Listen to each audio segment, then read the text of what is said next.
This one's kind of for the consumers.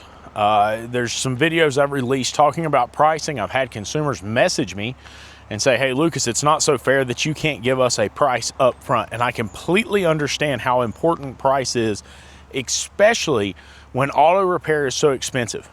And there's a couple things that you need to recognize as a consumer. One, you got to make sure you're comparing apples to apples. You have to make sure that when we're comparing prices between auto repair shops, that we're getting the same thing. Are you getting the same quality of parts? Are you getting the same quality of technician?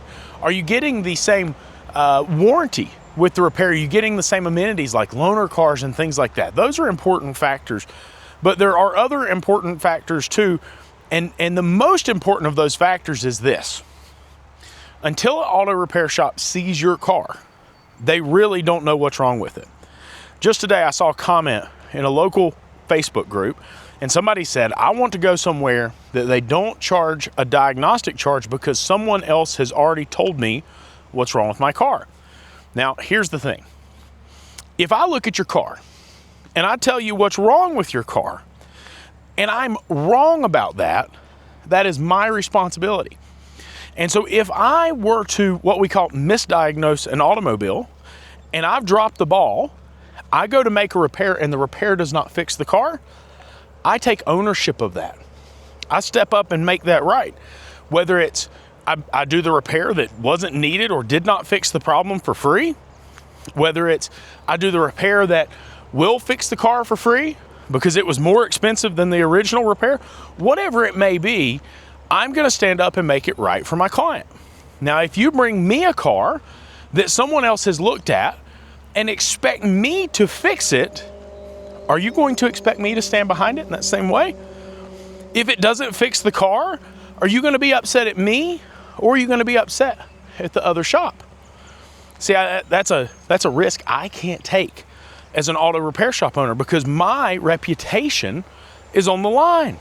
And there's also some legal liabilities associated with that. And I have to be smart about the decision making I have in my shop because I want it to be successful. I want it to be profitable.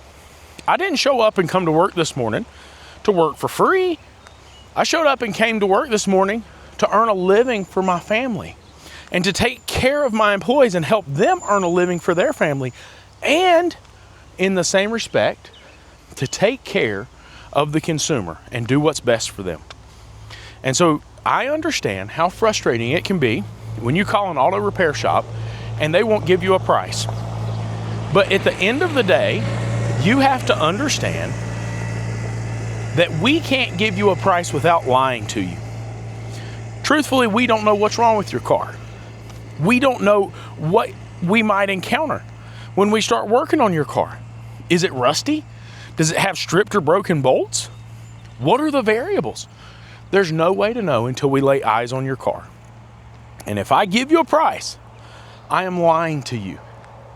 If you bring me your car and you say, Lucas, repair it for X dollars, like you said you would, and I have no choice but to turn around and say, I'm sorry, I can't meet that obligation, are you gonna feel good about the interaction? I didn't think so. So I understand from the consumer's perspective, it can be really frustrating when a shop won't give you a price. There's things we can give you a price on, absolutely. But I just hope that you'll slow down and understand the other side of this coin. If a shop says, I need to do testing, it is not an indication they're ripping you off. It's an indication they're trying to do what's best for you.